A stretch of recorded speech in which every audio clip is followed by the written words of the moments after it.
we hack the code and flip the tag.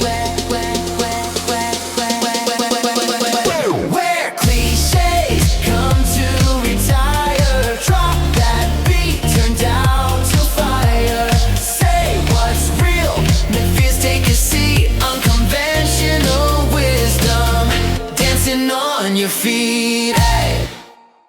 Hello, and welcome to Unconventional Wisdom about conventional wisdom. I'm your host, Kim Miller-Hershon. I have Chelsea Byers today with me. I can't wait for you to meet her, and it's just going to be a great conversation today. And before we get started, let me just tell you a little bit about her. So, she is a high growth operator and C suite leader who had spent years navigating the high stakes world of education startups. She was instrumental in a growth phase that saw revenues climb to $100 million. Her career wasn't just a series of wins. In her memoir, Course Correct, she pulls back the curtain on the invisible tax of leadership. From battling clinical depression in the boardroom to navigating infertility and the Me Too era while scaling a company. She calls herself a human infrastructure builder, focusing on how to grow a business without letting the human fabric of the team rip under pressure. So please welcome Chelsea. Yay! Great to be here. Thank you. You bet. All right, obviously, we talked before this, but I think that your message is just such an important message to get out into the world. And I think you talk about things that a lot of people are just not willing to talk about, right? And I have to tell you, even though we haven't even had the conversation yet, I appreciate the real, right? And I think destigmatizing a lot of these things is super important. That is one of the reasons why I'm super looking forward to the conversation. But before we get there, if you could pick a song that was your lead-in song every time you walked into a room, what would it be? I think it would be Thunder by Imagine Dragons because it has such a good Ah, beat to it step does. into a room with and a slow build. Uh, Yeah, yeah, okay. I like it. I like it. Gosh, what would my song be? There was a band that I love. They're relatively new on this scene. They're called Sons of Legion, and they have a song called Stand and Deliver. And I'm like, okay, Ooh. Kim, you go, girl. All right, I gotta check this out. This sounds great. Yeah, yeah, they're very good. And it's interesting relative to what we're going to talk about today is that they are trying to and succeeding in becoming a commercialized band, music makers without signing with a label. That's a tough thing to do. It's a tough thing to do. And they're just getting so much traction. And I love their sound, but I really love their story too. I always root for folks that do it their way There because you those are go. always, yeah, hard paths to chart, but so worth it. Yeah. I saw a quote recently which just really resonated with me around just this beautiful notion of you uniquely exist in this world because if you didn't, there would be no reason for you to be here, right? There's Mm, never been a you before and there will never be a you after you. that's such a good message. Yeah, isn't that Yeah, just a I beautiful love that. thought? Yeah, yeah, it really is. Wow, that's pretty cool, That right? that for me has been one of the many joys of being a mom, but like the things that we tell people in children's books, like that's a profound thought and also something that you would tell a child, right? Of Right. like you are special and it's amazing as an adult how many of those things I'm like, we need to hear this more often. That's right. Yeah. Yeah. Gave me a new idea. Okay, audience, you know what? Look out for a children's book format for adults. Okay. I think you're on to something. Ooh, Yeah. All right. Maybe we have a collaboration here in our future. love it. All right. Aside from starting a new business here, let's start the conversation because I do think you worked in corporate and in C suite for a really long time. So I want to ask you about what your expectations were around what success was going to look like. What conventions did you adhere to earlier in your career where you're like, this is what I got to do to be successful? And then you realize it doesn't really work for me. Yeah, that's a really interesting question because when I look back and when I look at starting my career, I opted myself out or counted myself out of being part of the corporate world pretty early and then Mhm. fell into it. And the reasons that I opted myself out were I didn't fit who I felt the type of tech leaders that I saw were. So I started my career in the early 2000s, did Teach for America in Oakland. And across the way, there was this big tech boom in San Francisco, right? And tech bros were a thing then too. It's a stereotype, but there were just lots of recent grads, mostly guys, getting a lot of money, having silly parties. And then my Teach for America folks and I are across the water, just cranking away in inner city schools trying to teach algebra, right? So it felt like a whole different world in terms of access. But looking back, when I thought about who I would have to be to play in those environments, it would be someone who just loved money. And I'm not saying I Ah, don't like money, but I thought that had to be like your North Star for living to want to do a corporate job like that. And just folks that fit that stereotype of more having a more command leadership presence and being very egocentric and wanting to talk about themselves all the time. And I just didn't really, I'm not saying I was better in any sense of the world, but I didn't see myself in that type of archetype. And so from the beginning in my career, that's not a direction I thought that I would go. you hit on a point which I think is such an important thing for us to talk about, which is what does a leader look like? Right. And I think that there is a lot of, I don't know, societal pressure, information, role modeling around leadership looking a very specific way, right? And maybe it's funny because I think back in the day that the tech bros broke the mold, right? Because they were Right, that's so true. young when they started to lead these companies. I do disc assessments and follow that. And for anybody who doesn't know, it's just an assessment that assesses your natural style for behavior preferences. And what I think is interesting about that is people would often say you have to be that demanding, go kind of leader, and that's the only style that can be successful, right? Right. Or when it came to the sort of guys, and it really was guys only, that broke the mold were the guys who were engineers, right? Yeah. So they were going to lead through their technical expertise, Hmm. right? And like you said, it was this juxtaposition of put in incredible hours and work very hard and then party, right? Yep. And that was culturally how they bridged the gap between maybe not great leadership skills, right? Was that we're all just going to party together and there's no hierarchy here and we're all together. Yeah. And I do think that there is a lot of evidence that says that every style can be a good leader, right? But I do think that conventional wisdom tells us it looks a very particular way. Yeah. That really resonates with me. And I think you're right, because at the time, the tech bros were the not finance bros, right? So they were the odd ducks and trying to do it differently. Right. Of course, that's morphed a bit over time, but I really ran into that question of what is my leadership style or what is a leader even when I was in the classroom. And part of that is because I taught seventh grade math. Middle school kids are pretty tough critics when it comes to being authentic or not, right? They do not suffer fakers. And so when I started in the classroom, I was not good at my job. I had 5 weeks of training. Come on, Chelsea, 5 weeks? Yes. You should be an expert. It was really good training, but it was 5 weeks. And Yeah. like the alternative was students would have had a substitute teacher that probably wasn't even credentialed in math at all. So I felt bad that I wasn't better, but also I was like, I'm a warm body who will stay here, so I better get better at my job. Right. And it was interesting when I looked at the folks in the school who were really good teachers because they were so different.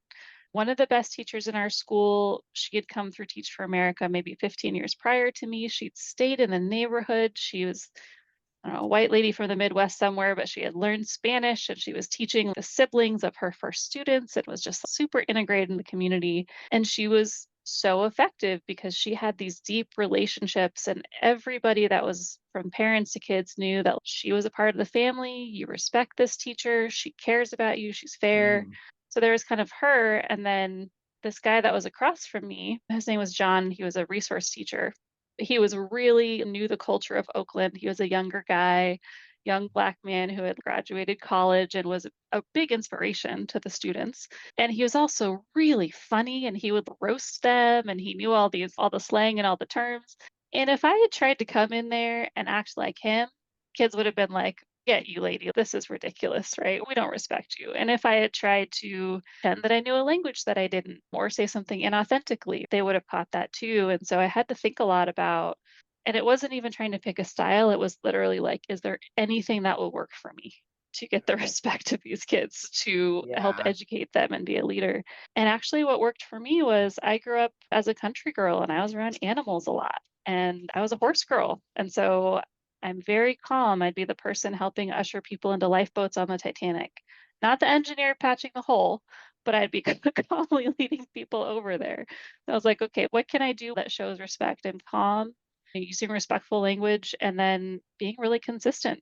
Put one consequence here, having it be over there. And it was so funny because we got to the point where my co-teacher, John, had this really great, well-managed classroom. We were across from each other. My classroom ultimately was well managed too, but in my class, the kids were like, "Oh, okay, gotta say thank you for the tissue," right? And in his class, they're like, they're hamming it up and like having a roast, and it was great. So it was that early training. It wasn't even intentional, right? But it was like, to survive as a leader, it has to be something that's authentic to you.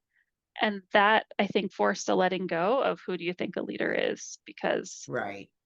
very table stakes, people resonate with that or they don't.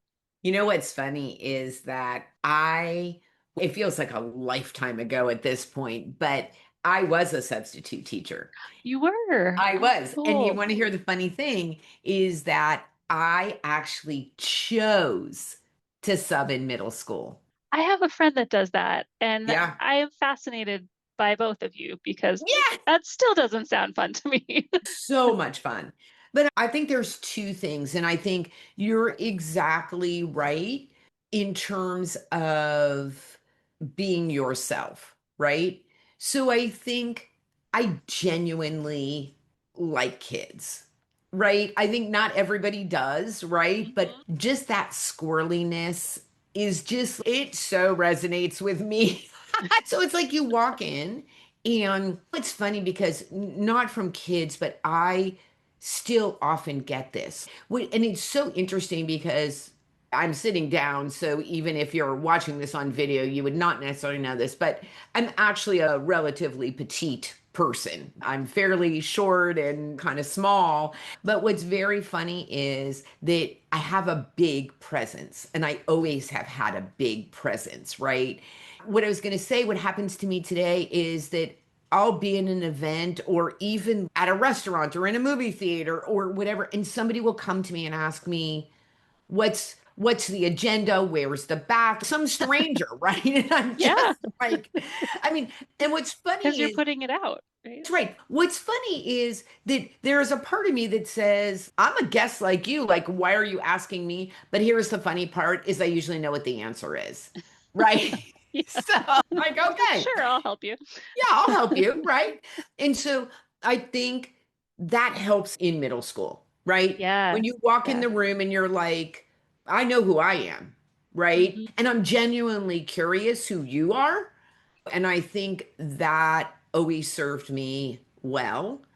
And it ended up actually to be really fun. I think, and I thought about potentially going back and getting my teaching credential, but there's just a point at which you're like, I've been to college. I have two master's degrees. Now you're Yeah. asking me to go back to school and pay for a teaching credential for a very low paying job.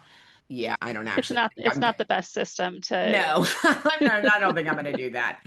But Thank goodness I didn't because it brought us here and it brought us to Yes. this conversation. So there we go. Cool. You've had ultimately quite a lot of success. And what's one thing that when people hear about your success or they read your book and they're like, she's got it together, that people assume you've just got all figured out and on the inside is something that you still wrestle with? Yeah.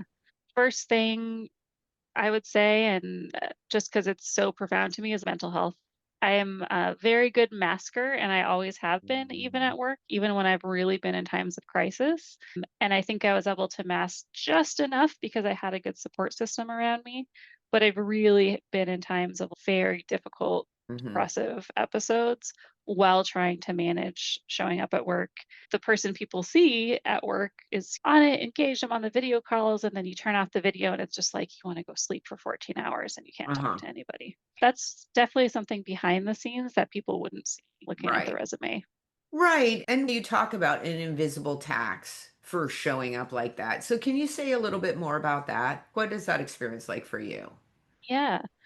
I think especially I'm a lot more open now and I'm on a podcast, so that's pretty open, but talking about mental health and talking about we show up to work and we're people, right? We're people and we have lives and families. Especially early on in my career, it was that tax of I just have to show up and act like nothing is impacting me. And then often that would lead to some self blame too of I've got all these things that are lined up. Like, what do I have to be unhappy about? And then that Which ends up being a self tax too. I was just going to say that is probably one of the most dangerous things that you can say to yourself, right? I Mm. have all of these external things. What do I have to be unhappy about? You feel how you feel, right? Because I see that in my coaching practice.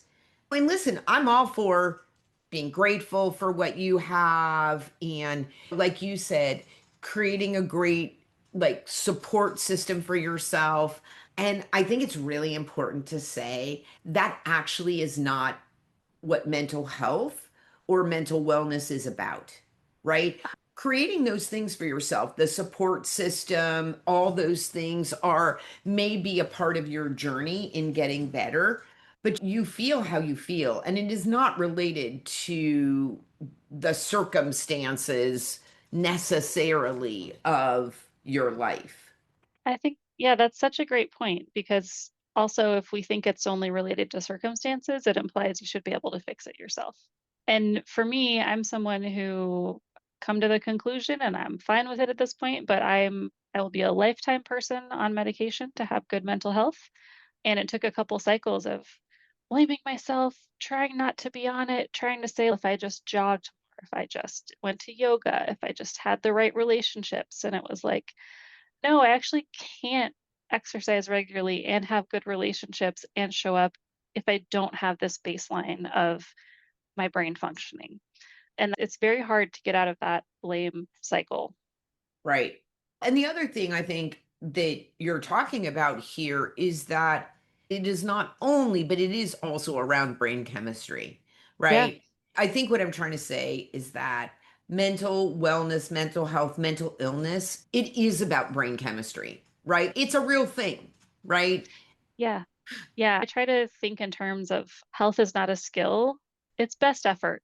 I try to think of it as best effort, right? There are things I want to do for my body, diet, exercise, imperfect at it, but can get me either way, right? I can't skill myself out of being subject to what life is. And I think that's a big part of like you're saying your body's going to do what it's going to do and your brain's going to do what it's going to do. And realizing you can't control all of that is scary, but it's also liberating because it gets out of that blame cycle too.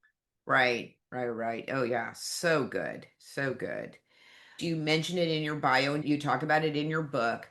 So you also had some infertility challenges, right? Yes. Which I think is another thing that people typically don't talk about, Mhm. right? So tell us a little bit about what that journey was for you. Yeah. That journey is a big Venn diagram with depression. So it's also a good segue. So, yeah, I would say infertility is something I like talking about it because it is something that I think should be destigmatized. It's similarly, it's about health and often about grief, but it's something that It feels very silent often. My husband and I started trying to get pregnant when I was in my early 30s. Initially, if you're in a straight couple and trying to get pregnant for the first time, it can be pretty fun, right? You're like, we could like do something we like to do and make a human. That's pretty cool. When it doesn't work out, it's really a bummer. And it started to feel like, oh, not to be too glib about it, but I spent a lot of my life trying to not get pregnant. I didn't really think that it would ever be a problem. And it turns out that it wasn't flipping a switch. And so what happened for a couple of years was just months of, and it wasn't just that I wanted to be a mother or wanted a baby at all costs. It was also that I felt like I had to put my life on hold, right? It was like, I don't want to change jobs because I might have to take leave and I have to be at this company for a whole year. Then I don't get the leave, or I should train for a marathon, but no, I don't want to do that because if I get pregnant, then what's the point? Just all these mental cycles of just feeling blocked. And I know there are some people that I have friends like this who are like, if it happens, if not, great. It can take 5 years. I'm like, who are you? I love I love that you're like that, but it didn't work for me. And so that led to quite a few years of just kind of this silent building grief, like month to month. And then at one point, my husband and I had a miscarriage. Pregnant for the first time. It's very exciting. And again, this is something pretty common, but not a lot of people talk Yeah. about it. And I think it's important that people do. And so we had a miscarriage, and then we were told for fertility insurance to kick in, y'all have to try for another year and fail before you can do any treatments because you got pregnant. Congratulations, it was working. You don't need fertility treatment. So we had another year of trying without success, and that was really hard. And then we started a cycle of hormones. And if you have mental health struggles and a lot of it's brain chemistry, being pumped up on a lot of those hormones to try and release more eggs every month, it was really hard on me. And along with that, again, we didn't get pregnant, didn't get pregnant. And so I had this slow boil of this mental health getting worse and really just feeling like well meaning people would be like, come on, come out for a jog. And I'd be like, I just got done with work. I want to just be in a dark room until I have to get up and work the next day. That's all I have left. One thing I like to talk about, though, because I think it's not well understood, is that when we actually did get good news, our fourth cycle of IUI, we got pregnant. And it wasn't like a switch flipped and I was suddenly fine. It wasn't like, you're happy, you're going to be a mom, it's amazing. I just felt like I was supposed to be fine and I just couldn't feel anything. I just Mm. couldn't connect with what was happening. I still felt sad. I still felt tired. And I did have folks say to me, are you sure you want to be a mom? Because you said you wanted this for a long time and you don't seem very happy about it. And it's well meaning, but also just not, if you've never been there, it's really hard to understand. And I remember I got into my third month and I was just so depressed, crying every day in between calls, in between work commitments, not calling any friends back, not talking to family. And I called the nurse line. Thank God for them. I called the nurse line at our midwifery clinic and just started bursting into tears. And the nurse was like, okay, sweetheart, what's wrong? And I said, oh, I've had depression in the past and this is the worst it's ever been. And I just feel like I'm falling into nothingness and I can barely move and it's really bad, but I don't want to hurt my baby and I know I should be happy. And the nurse said to me, like, okay, but you're a person too, and you shouldn't have to feel this way. And I don't remember what her name was, but it was one of those things where someone tells you and it just helps change your life, right? And you're a person too. And she also said the biggest danger for your kid right now is having a mother that is feeling like this, as feeling depressed. And that's something that we take into account too. And so I had really good help, started getting back on medication. And luckily for me, within 4 weeks, it was like I could see color again. It was like going from black and white world to a colorful world. And it's funny, not funny, but my husband and family were so worried about me falling back into depression that I had the easiest postpartum period with them just being like, sleep, we'll feed the baby, make sure you're fine. Luckily that it didn't come back then, but that would have been a likely time as well that it could Right. have. Sure. That's just a story I like to share because it's back to what you said about a lot of mental health is chemical and it's something you can't will yourself out of. And it's not Right. just circumstance. And as women or people with families, these are things that happen in the background of work and the way we show up and we have Mhm. these silent griefs. And I think it's just important for people to stigmatize. Right. Shame can be so dangerous. Yeah, exactly. And the masking, right? I think is the taking the responsibility for everybody else's reaction to you, right? Absolutely. I think that's a really heavy burden to bear, right? Hmm. And it's interesting. So I can't say, like, I can certainly sympathize with you. I can't empathize. I have 3 kids and I didn't have fertility issues. What is really interesting is that with my first child, and I had relatively easy pregnancies, but what is so interesting is that, and I think that this is applicable in so many things, is that you take your circumstance and you say, okay, I'm feeling this way because I have depression, right? I'm feeling this way because I had such a journey to get here, right? You know what's really interesting is that I didn't have a journey to get pregnant, right? I was just one of those very lucky people who just didn't have that. And yet, what I'm going to tell you is that I did, like, I thought there was an alien like taking over my body, right? I Hmm. did not have an in utero bond. It turned out to be a son, right? With my son, I liked being pregnant, but was not all warm and fuzzy. And yeah, so it's interesting, right? Because I think there's a lot of things where we put that I should feel a certain way, Yeah. right? And then we also think again that it's because of our circumstance that we Hmm. feel this, right? Which is one of the reasons why I do this podcast, is right to say you're not alone, right? Yeah. Yeah. I think that's such an interesting point because it does speak to those things that sometimes feel not okay to say, right? I'm so glad you shared that because actually that's how I felt too. It's like, there is an alien here. Yeah. Like, when she came out, I felt relieved. And then I was like, look, you're cool. But I was not wallowing in the glow.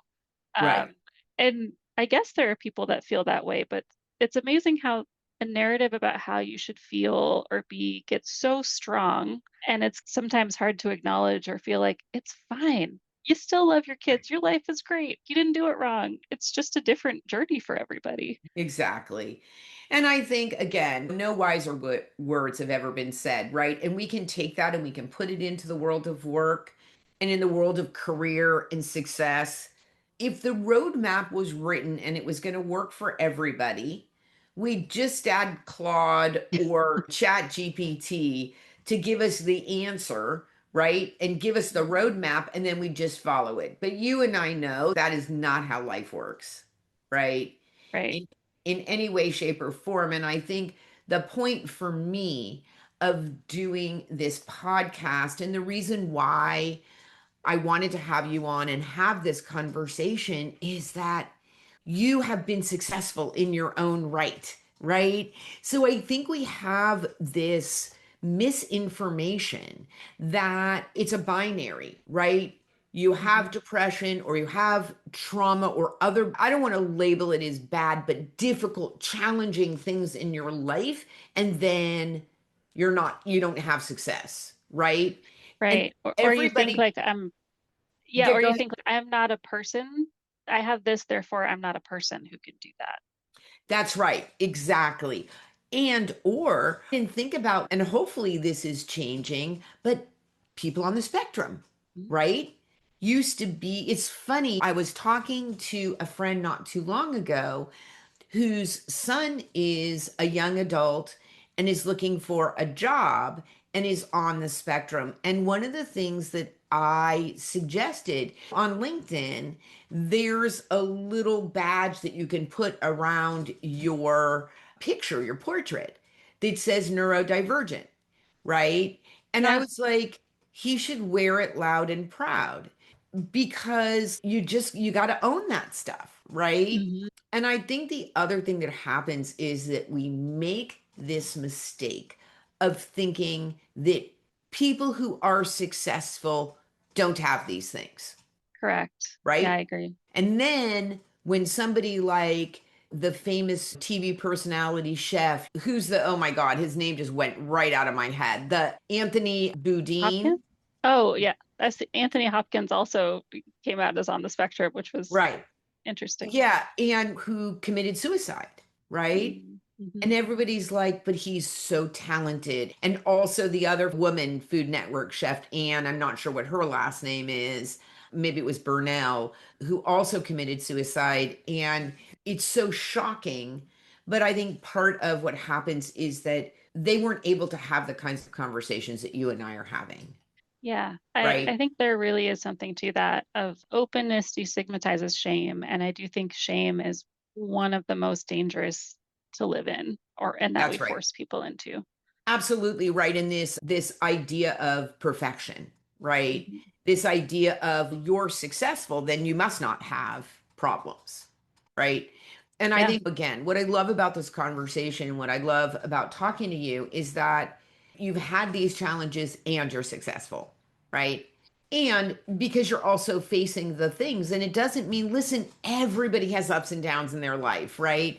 But what I will say is that, and I think this is really important, is that anybody who's listening who knows somebody who has mental health challenges, don't ever think that if you do not, that you can tell them just run, just exercise, just whatever, because it is not the same. It just yeah, simply is not the same. yeah. I couldn't agree more. And I think circling back to the idea of leadership styles and what are the stereotypes we have, I think one of the things that's actually helped me most in the corporate world is just being pretty open about things. Not in an inappropriate way, not saying, hey, be my therapist. I'm really feeling Right, bad today, employee, but more like mental health is real. Take some time. I've been through some stuff too. And right. just being able to be open, I think it builds trust because That's right. it, it's, I don't trust somebody who always talks about how good their life is and makes everything shiny. And it's like, it just can't be, right? What are we not knowing here? So I think that Right. trust is a big part of whatever your style ends up being. Yeah. All right. What's one unconventional habit or mindset shift that's helped you grow as a professional, grow your business? I think one thing that's unconventional, and I realize that there's a lot of privilege in this because I didn't feel like this early in my career, but getting to the place where I could start to chase roles and jobs that were interesting versus trying to follow a path or get on a train has always led me to something much better than if I had tried to go towards whatever the next promotion was or whatever the next job is. And I think that's because we all tend to shine when we either elbow our way into something that's really interesting or we look and see your passion and see your enthusiasm. And so when I think about or people ask about career advice, I know we can't all just walk out and say, "Oh, I want to make balloon animals," and maybe you can. I can't make a I don't career know, at that, make but yeah, $1 million. yeah. But if you're within a bank or a startup and there's something you're really interested in, are you really interested in operations? You really like making reports? You really like being on the phone with clients? Instead of trying to apply for a job that's there, just saying, what work can I pick up? Here's my idea. And I think that tends to serve folks really well, and that served me really well, even if I often had no idea where that was going to go. It just went Right. somewhere because I cared about it. And if you're listening and you are younger in your career and you are remote, I think you need to listen to Chelsea's words. It is more imperative, although I'm not sure actually something can be more imperative. I think it's imperative or it's not, but since we are not the grammar police here. And the second thing is that you have to create those opportunities for yourself, right? Even more than the people who are in person, right? Because it's not just going to tweak because you're there, right? It's not just going to be like, let me do this. You may have to make more of an effort, but I think also that's what makes it more exceptional. Yeah, And we all have imposter syndrome. I still have it on a quite frequent basis, but it's just letting it be your friend and sit there and knowing that it's not going to hold you back, even though it might go with you. But I think if you could set that imposter syndrome to the side as you say, hey, person I work with remotely who's senior to me, can I get 15 minutes of your time and ask you about your career? I know almost zero managers who wouldn't want to do that for somebody because it's flattering. Folks That's want to right. help other people. Sometimes we all feel like, oh, I shouldn't be doing that or I'm going to waste their time, and encourage folks to do it. You might be surprised. Absolutely. And here is the funniest thing. I imagine that this has happened to you too. It's funny. I was literally just thinking about this week, which is that when you do that and you ask good questions of people and you are a good listener, right?